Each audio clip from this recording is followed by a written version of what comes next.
Morning class, how are you all? Hope so you all are good, all are fine. So students, as you know, our chapter chemical coordination and integration is going on, जिसमें हमने क्या क्या पढ़ लिया था, हमारे types of glands, it is endocrine, exocrine and heterocrine glands. इसमें हमने मैकेनिज्म पढ़ा है, position of each and every gland पढ़ी है, ठीक है ना. कौन सा ग्लैंड कौन सा हार्मोन बनाता है ये पढ़ा है. उसके बाद हमने इनको डीपली पढ़ना स्टार्ट किया है, जिसमें हमने सबसे पहले पिट्यूटरी ग्लैंड लिया है, जिसको हम मास्टर ग्लैंड कहते हैं. पिट्यूटरी ग्लैंड 3 पार्ट्स में डिवाइड था, that is anterior, posterior and intermediate lobe of pituitary. जो हमारा एंटीरियर लोब ऑफ पिट्यूटरी है वो हमारे कितने 6 हार्मोन्स बनाता है, ठीक है. और जो आपका पोस्टीरियर लोब ऑफ पिट्यूटरी होता है ये कितने हार्मोन्स बनाता है, 2, that is oxytocin and vasopressin. Vasopressin जो होता है वो किसमें हेल्प करता है, वो काम करता है as a anti diuretic hormone. मतलब जो यूरिन में वाटर पास आउट होता है उसको रेगुलेट करता है कि कितना वाटर आना चाहिए, कितना वाटर नहीं आना चाहिए. अगर मैं ऑक्सीटोसिन की बात करती हूँ, वो एक बर्थ हार्मोन है जो सिर्फ और सिर्फ डिलीवरी के टाइम पे ही इसमें मतलब बॉडी में एक्टिवेट होता है, स्टिमुलेट होता है. तो ये हमारा सबसे पहला ग्लैंड था, that is anterior pituitary gland. Now today we are going to start our second gland, that is thyroid gland.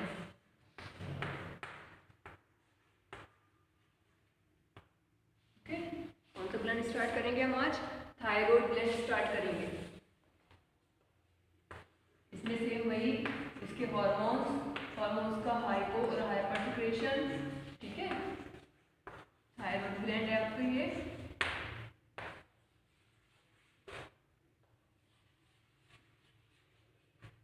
ठीक है, ये क्या होता है थायराइड ग्लैंड, जो किस तरह से होता है हमारे नेक रीजन में होता है, ठीक है. तो ये जो शेडेड पोर्शन है ये किसका एरिया है, थायराइड ग्लैंड का एरिया है, जितना भी शेडेड पोर्शन है. क्या होता है आपका थायराइड ग्लैंड होता है. तो देखो thyroid gland is the largest endocrine gland. तो इस ग्लैंड की खास बातें क्या है पहले वो देख लो.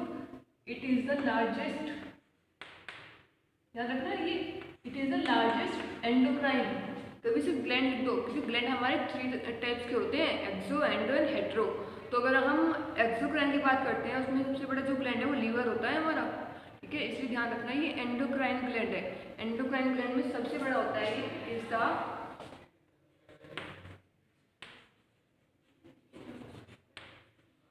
Largest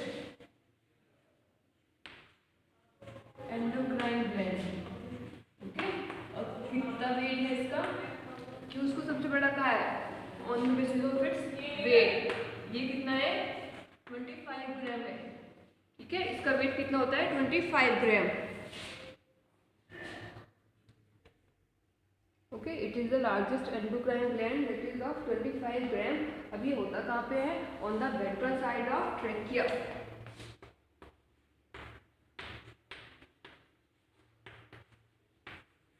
on ventral side of trachea. Trachea के जो वेंट्रल साइड होता है मतलब थोड़ा पास में उसके, ठीक है. ट्रैकिया के थोड़ा पास में होता है. और क्या खास बात होती है इसकी, बायलोब स्ट्रक्चर. बायलोब मतलब 2 कंपार्टमेंट्स में डिवाइड होता है, मैंने आपको अभी जस्ट बताया भी है. बायलोब स्ट्रक्चर, ठीक है. 1 lobe, second lobe, okay. 2 lobe होते हैं इसके, जो जिसको क्या बोलते हैं, बायलोब स्ट्रक्चर बोलते हैं. अब बात आती है कि ये हार्मोन्स कौन कौन से बनाता है.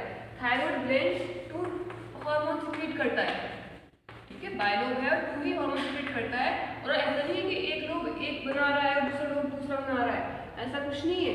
दोनों लोग दोनों तरह के हार्मोन्स बनाते हैं, क्योंकि ये भी हमारा मल्टी लेयर होता है, मल्टी सेल्ड होता है. काफ़ी सारे सेल से मिलकर बनता है ये ग्लैंड. तो अलग अलग तरह के जो सेल्स हैं, देखो सेल्स दोनों सेम पाई जाएंगी. सपोज में कॉलीमिनर मिल रही है तो इसमें भी कॉलीमिनर मिलेंगी. इसमें एपिथेलियल मिल रही है तो इसमें भी एपिथेलियल मिलेंगी. अगर इसमें स्क्वैमस मिल रही है तो इसमें भी स्क्वैमस मिलेगी. एक सेल आती है एक्टिनल सेल, अगर इसमें एक्टिनल सेल मिल रही है इसमें भी एक्टिनल सेल मिलेगी, ठीक है. तो हर सेल मतलब जो सेल इसमें काम करेगी वही सेल इसमें भी सेम फंक्शन परफॉर्म करेगी, ठीक है. तो जो हार्मोन्स हैं थायराइड ग्लैंड में हार्मोन बनता है वो सबसे पहले बनता है थायरॉक्सिन, ये सबसे मेन है। इसमें बनता एक और है, लेकिन जो सबसे मेन होता है वो थायरॉक्सिन होता है। थायरॉक्सिन के बाद आपका आता है कैल्सिटोनिन,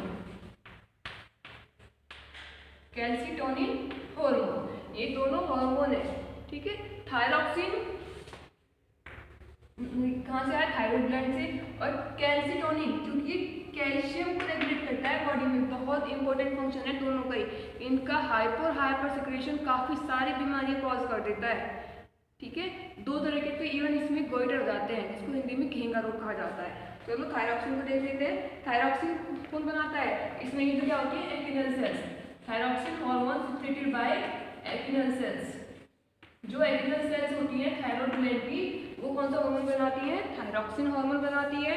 और जो आपके थायराइड ग्लैंड की पैराफॉलिकुलर सेल्स है वो कैल्सिटोनिन बनाती है by para follicular cells. Okay, जो पैराफॉलिक्यूलर सेल्स होती हैं वो क्या बनाती हैं? आपका कैल्सिटोनिन बनाती है। अभी दोनों तरह की सेल्स मिलती कहाँ पे? कंफ्यूज मत होना, पैराफॉलिक्यूलर सेल्स भी और आपकी एपिनल सेल्स भी, ये दोनों कहाँ पे मिलती हैं? थायराइड ग्लैंड में। थायराइड ग्लैंड इन दोनों सेल्स से मिलकर बनता है। और अब इसमें क्या कितने टाइप ऑफ सेल्स है?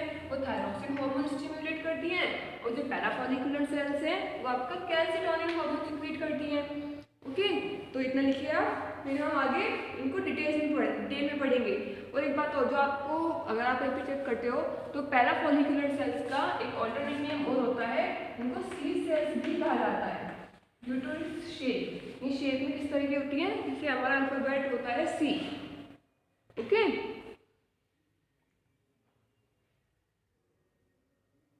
आप इसको लिख लीजिए अगर आपको लिखना है। फिर हम हमारे हार्मोन्स को डिटेल में डिस्कस करेंगे। सबसे पहले थायरॉक्सिन, और उसके बाद हम कौन सा करेंगे? कैल्सिटोनिन।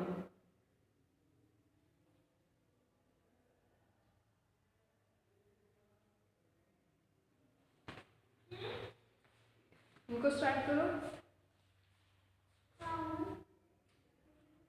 तो चलो अब हम हमारा थायरॉक्सिन, सबसे पहले थायरॉक्सिन को डिस्कस करेंगे, आफ्टर दैट कैल्सिटोनिन को। अभी तो हमें पता है हमारा आजकल पूरा लेक्चर थायरॉक्सिन में खत्म हो जाना है। फिर सबसे बड़ा ग्लैंड है तो फंक्शन भी सबसे ज़्यादा परफॉर्म करेगा, डिजीज भी सबसे ज़्यादा कॉज करेगा ये, और डिटेल में भी पढ़ना है हमने इसे। ठीक है, तो चलो थायराइड ग्लैंड है, थायराइड ग्लैंड का हम कौन सा हार्मोन पढ़ रहे हैं? That is thyroxine hormone.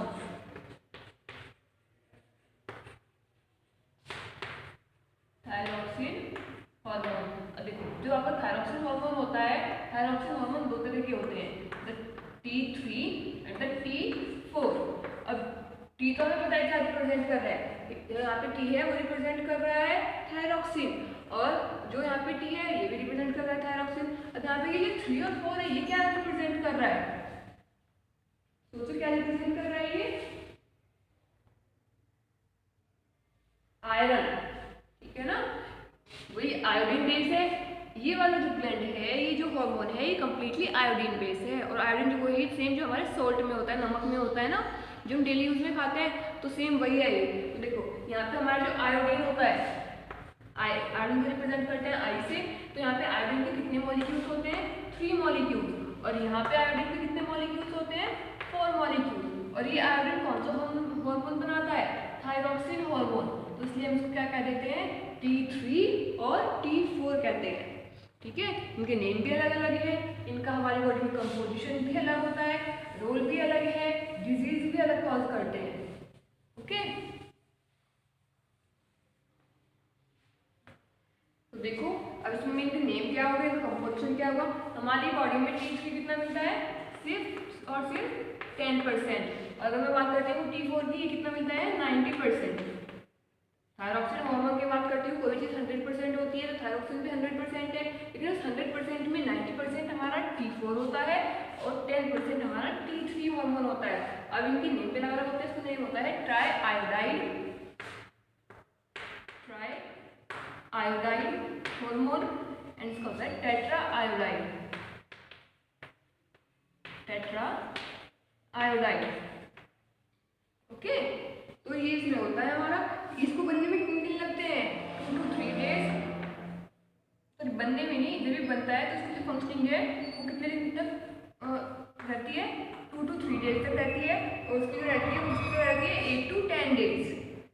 जो हाई क्लासेस में आओगे तब आपको एक चीज़ डिटेल में आ जाएगी। इसलिए मैंने थोड़ा आइडिया दे दिया है कि ट्राई आयोडीन 2 to 3 डेज में अपनी फंक्शनिंग करता है, और जो टेट्रायोडाइड है वो 8 से 10 डेज में अपनी फंक्शनिंग परफॉर्म करता है। ठीक है, अब बात आती है इनकी फंक्शन की। पूरा जो हमारा थायरॉक्सिन हार्मोन है, ये पूरा ही हार्मोन क्या फंक्शन करता है।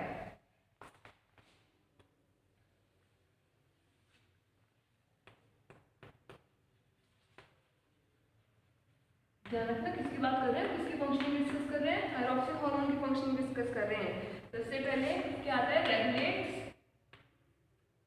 BMR, regulate BMR। क्या करता है, हमारी बॉडी के BMR को रेगुलेट करके रखता है। BMR का मतलब क्या है, base metabolic rate. Base metabolic rate, base metabolic rate से क्या समझते हैं कि हमारी बॉडी का जो मेटाबॉलिज्म है वो किस तरह से काम कर रहा है, मतलब रिएक्शंस अपनी कंप्लीट इफिशियंसी से होती हैं नहीं होती हैं। ठीक है, हमें पता है मेटाबॉलिज्म है वो 2 टाइप्स का होता है, that is anabolism and catabolism. एक में क्या होता है, छोटे छोटे पार्टिकल्स मिलके बड़े छोटे छोटे रिएक्टेंट्स जुड़ के बड़ा प्रोडक्ट बनाते हैं, और एक में जो बड़ा प्रोडक्ट है वो टूट जाता है छोटे प्रोडक्ट्स में। तो ये सब जो प्रोसेस है, ये सब जो फंक्शनिंग है वो कम्प्लीटली हो रही है नहीं हो रही है, ये सब कौन रेगुलेट करता है, हमारा थायरॉक्सिन हार्मोन रेगुलेट करता है। द सेकेंड इज द, अच्छा देखना एक चीज़ और है जो आपको BMR है, ये ATP बेस है, एनर्जी बेस है। ये कॉमन सेंस की बात है, अगर एनर्जी नहीं होगी तो बॉडी में कोई भी रिएक्शन नहीं हो पाएगी। ठीक है, तो ये क्या होता है, आपका ATP डिमांडेड होता है, दैट इज रेगुलर्स। इसको हम क्या बोल सकते हैं कि इस चीज़ का मतलब क्या है, रेगुलर सेलुलर रेस्पिरेशन। की सेल में रेस्पिरेशन कंटिन्यू हो रहा है या नहीं हो रहा है, इसको रेगुलेट करता है रेगुलर सेलुलर रेस्पिरेशन। और रेस्पिरेशन में तो 100% ATP बनता है। जब हम आगे ग्लाइकोल एसिड्स की साइकिल में पढ़ेंगे तो वहाँ पे एक चीज़ आ जाएगी। ठीक है, respiration and ATP production. ATP production में भी क्या करता है, हेल्प करता है। ओके, ये था इसका फर्स्ट फंक्शन। सेकेंड होता है फिजिकल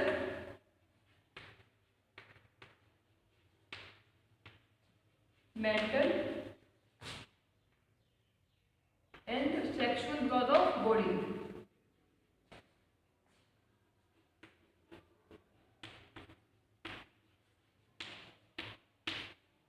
फिजिकली भी ग्रोथ में हेल्प करता है, मेंटली दिमागी रूप से, और सेक्सुअली मतलब उसमें सेकेंडरी सेक्सुअल कैरेक्टर्स का डेवलपमेंट होता है, जैसे hairs on body, deep voice, और काफ़ी सारे होते हैं जैसे कि गैमेट्स का ज़्यादा बनना। ठीक है, फीमेल्स में मेंस्ट्रुएशन, इन सब में भी ये हेल्प करता है। थर्ड, होमोथेरेपी। ये न्यू वर्ड आपके लिए, होमोथेरेपी। अब इसका होमोथेरेपी का मतलब क्या होता है, होमोथेरेपी मतलब पता है, आप लोगों ने सुना है, लेकिन ये वर्ड नहीं पता है। इसका जो ऑल्टरनेट वर्ड है वो सबको पता है। होमो का मतलब मैंने बताया कई बार, होमो का मतलब क्या होता है, सेम। और यहाँ पे जो थेरेपी वर्ड आया और वो आया है टेम्परेचर। ठीक है, तो होमोथेरेपी का मीन्स क्या होता है कि जब कांस्टेंट टेम्परेचर रहता है, टाइम के साथ, मौसम के साथ या एनवायरनमेंट के साथ बॉडी का टेम्परेचर चेंज नहीं होता, उसको हम क्या कहते हैं, home therapy. That is the warm blooded. अब तो याद आ गया होगा, जो ह्यूमंस होते हैं वो क्या होते हैं, वार्म ब्लडेड।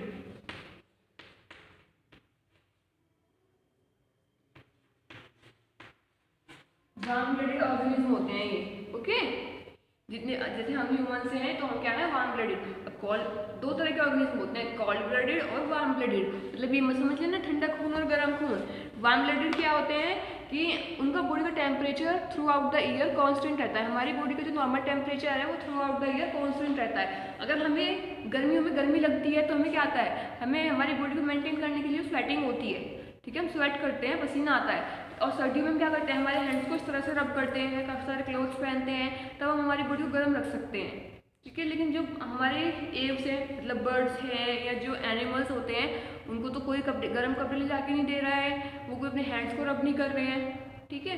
तो वो अपने आप को कैसे गर्म रखते हैं? तो उनकी बॉडी का जो टेम्परेचर है वो इन्वायरमेंट के साथ साथ चेंज हो जाता है। जब बाहर का इन्वायरमेंट ठंडा होता है तो उनकी बॉडी का टेम्परेचर इंक्रीज कर जाता है, मतलब वो गर्म रहना लगते हैं, उनका जो ब्लड है उसका टेम्परेचर बढ़ जाता है। और जो क्या होते हैं, जब इन्वायरमेंट कैसा होता है, बाहर गर्म होता है, तो उनका जो टेम्परेचर है वो नीचे आ जाता है, ठंडा हो जाता है, ठीक है। तो जो ह्यूमंस हैं वो क्या होते हैं, होमोथेरेपी होते हैं, और इसमें उनको होमोथेरेपी बनाने में कौन हेल्प करता है? थायरॉक्सिन हार्मोन हेल्प करता है।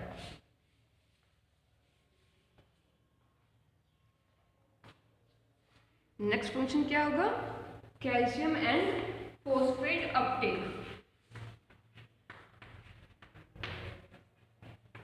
Calcium and phosphate Uptake. देखो क्या होता है, ये हमारे ब्लड में कैल्शियम और फॉस्फेट डिजोल्व है, सपोज करो, ठीक है। क्या है? कैल्शियम और फॉस्फेट डिजोल्व है। देखो क्लास, क्या होता है, कई बार जो कैल्शियम और फॉस्फेट है, हमें पता है हमारी बॉन्स किससे मिलकर बनी हुई है? कैल्शियम से मिलकर बनी हुई है।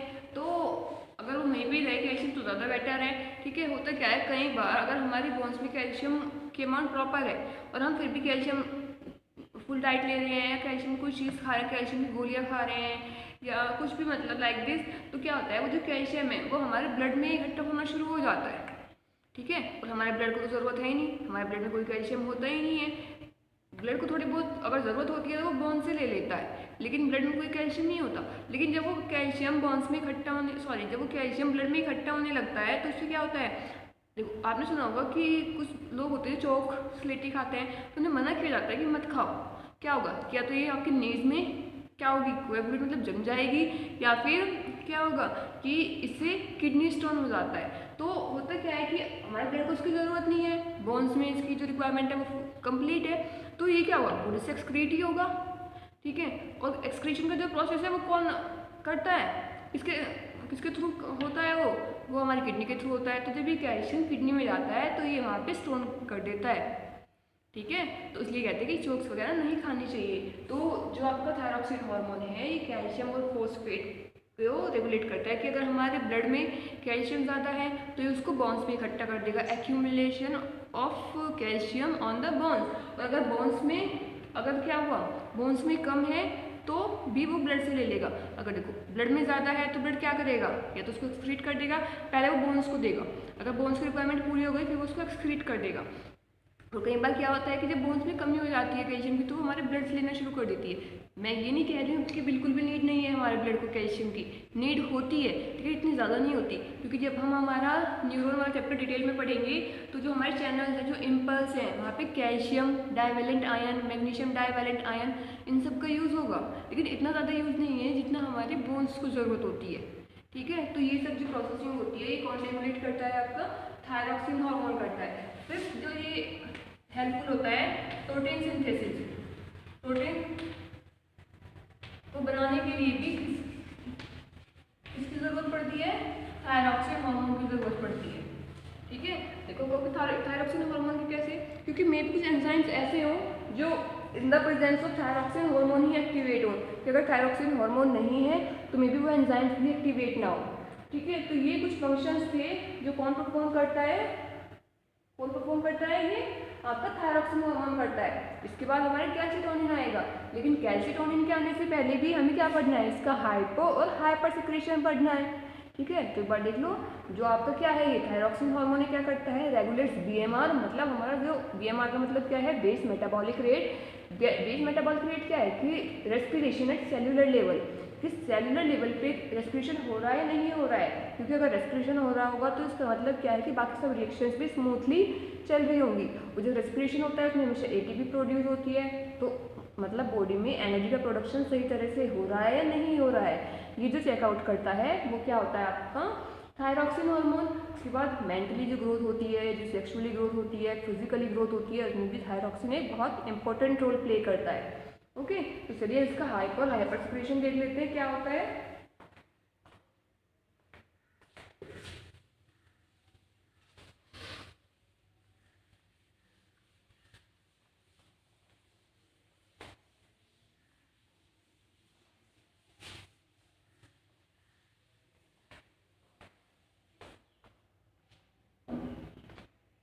इसका पढ़ रहे हैं हाइपर थायरॉक्सिन का पढ़ रहे हैं।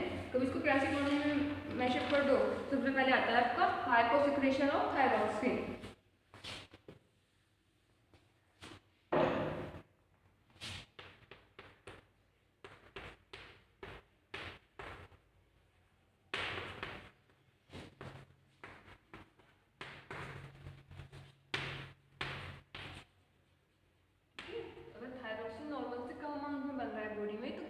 बीमारियां हो सकती है इसमें। अगर सबसे पहले बात करते हैं, सबसे पहले जो होता है इन इन्फेंट्स, मतलब छोटे बच्चे होते हैं, छोटे बच्चों में क्या बीमारी हो जाएगी। तो छोटे बच्चों में नॉर्मल से कम अमाउंट में बढ़ रहा है। छोटे बच्चों में जो बीमारी होती है उसका नेम होता है क्रेटिनिज्म। ठीक है, ये बीमारी का नेम है जो किसमें होती है, 1 से 7 साल तक के बच्चों में होती है। 1 to 7 ईयर और जो चाइल्ड होते हैं उनमें जो बीमारी होती है उसको क्या कहा जाता है आपका बेटा, क्रेटिनिज्म कहा जाता है। ठीक है, इसमें क्या क्या होता है, क्या इसके सिम्टम्स होते हैं, डिक्रीज बीएमआर, ये डिक्रीज का सिंबल होता है। बीएमआर अब आपको पता ही है, बेस मेटाबॉलिक रेट, ये डिक्रीज हो जाता है। सेकेंड जो होता है इसका स्टंटेड ग्रोथ। स्टंटेड ग्रोथ का मतलब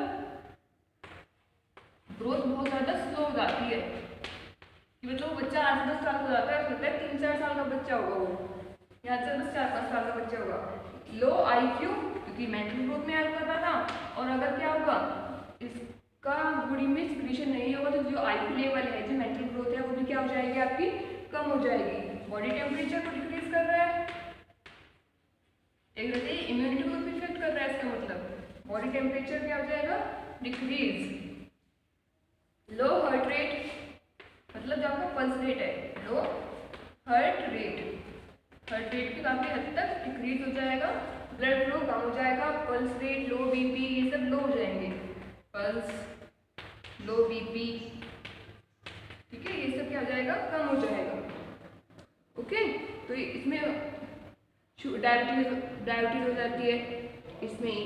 ठीक है, और एक होता है इस बीमारी का जो सिंबल है होता है पिजन चेस्ट है, वो पिजन की होती है, पिजन चेस्ट, कबूतर की होती है ना, इस तरह से चेस्ट हो जाती है। ठीक है, नेक्स्ट आती है आपकी इसमें जो डिजीज है वो आती है मायोक्सिडिमा। सेकंड डिजीज आएगी इसमें मायोक्सिडिमा, ऑक्सियोडिमा। ठीक है, ये किसमें होती है, इन एडल्ट में होती है ये वाली जो डिजीज होती है। पहले आप ये वाली लिख लीजिए, क्रेटिनिज्म,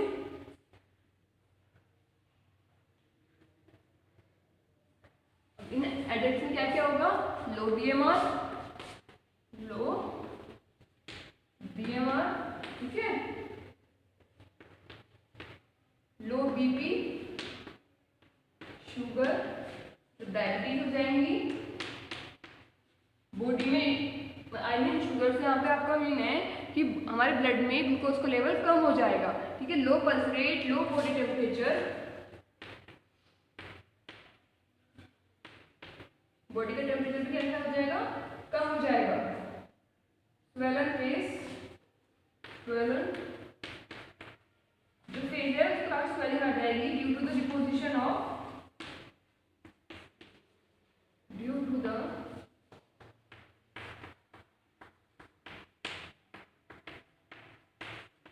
पोजीशन ऑफ एल्ब्यूमिन।